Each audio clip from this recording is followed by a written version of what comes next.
E você diria que é importante para o nosso amadurecimento ter um animal? Você acha que isso nos ajudaria no nosso autodesenvolvimento?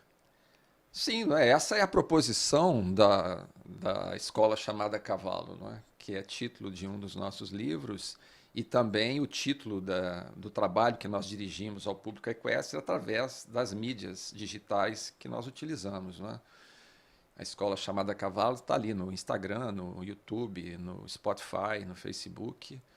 E a sugestão que esse nome faz, a escola chamada Cavalo, são esses aprendizados que o cavalo nos oferece e que podem contribuir para o nosso aprimoramento pessoal, para o nosso autoaprimoramento. Né? Então, eu estou falando sobre isso na obra. A minha interpretação das relações homem-cavalo como escola de autoaprimoramento para o ser humano. Esse é o objetivo de fundo do nosso trabalho. Utilizar o cavalo como uma ferramenta para que nós possamos melhorar a nós mesmos. Então você considera importante cuidar de um cavalo, por exemplo, para o nosso desenvolvimento de caráter e desenvolvimento enquanto ser humano mesmo? Claro, né? Porque o cavalo ele está nos refletindo, ele está nos revelando. Qual é a grande contribuição que o cavalo nos faz através das relações cotidianas? Exatamente essa. É como se ele fosse uma câmera nos filmando, uma câmera nos filmando o dia inteiro. Né? No final do dia eu vou assistir o filme para ver como é que eu me comportei. O cavalo faz isso todas as vezes que eu estou em relação de convivência com ele. Ele está refletindo as minhas ações. Então ele vai além da câmera, porque ele faz isso online. Ele reflete o meu comportamento, as minhas atitudes. E faz para mim sempre uma pergunta: onde você está? Não é? E eu pergunto para você, Guilherme, agora: onde você está nesse momento? Estou aqui. Não tenho certeza, porque eu vou dizer onde é que você está. Eu vou dizer onde nós todos estamos, em qualquer que seja o momento. Onde estiverem os nossos pensamentos, os nossos sentimentos, as nossas vontades, as nossas intenções, é ali que nós estamos. Não é onde o nosso corpo está. Eu posso estar dentro de uma sala de aula com o meu corpo presente e posso não estar ocupando aquele ambiente instrucional de modo cognitivo. Não é? Porque eu Verdade. estou com o meu pensamento, os meus sentimentos numa outra direção. Ou brincando ali com um dispositivo que me tira intelectualmente ali de dentro desse ambiente.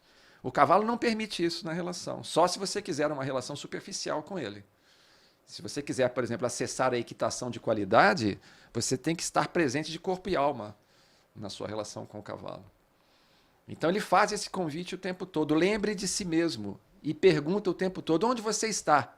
Porque se você não estiver focado nele, ele não foca em você. Tem treinadores de cavalos que estão ali treinando cavalo, brincando com o celular. Como é que você vai estar presente de forma substancial diante de um cavalo se as suas atenções estão desfocalizadas? Não é? Você se torna um impostor diante do cavalo. Você não está ali com ele.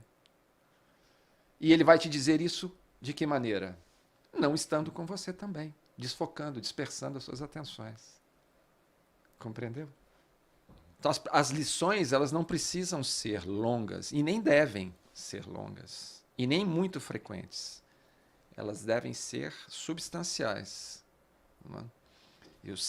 Eu ter uma regularidade, uma rotina para realizar junto ao cavalo esse trabalho de condicionamento dos seus reflexos neuromotores através da retenção dessas memórias. Lembrando que as memórias, a retenção das memórias não é seletiva pelo cavalo. Né? Ele retém, ele arquiva as memórias positivas e as negativas.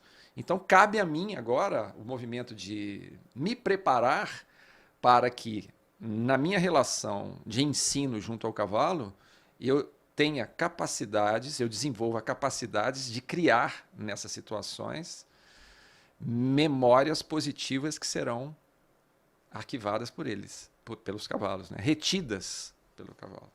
Ok?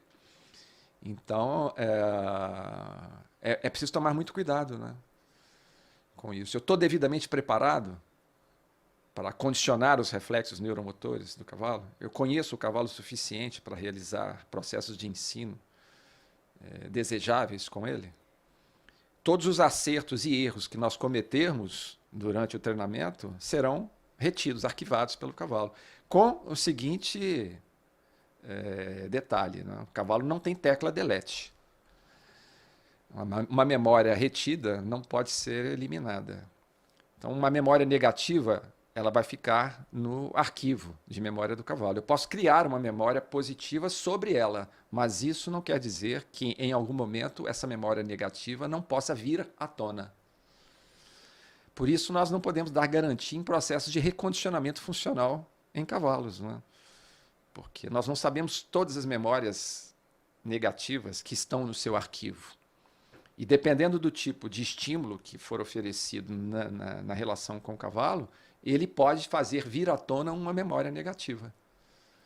O ideal é nós pegarmos um cavalo, vamos usar o termo entre aspas, virgem, sem ainda nenhuma intervenção de nossa parte com relação a processos de ensino, para ir agora, se eu estiver devidamente preparado, criando, né, nas sessões do programa de treinamento, informações que serão memorizadas positivamente pelo animal. Okay?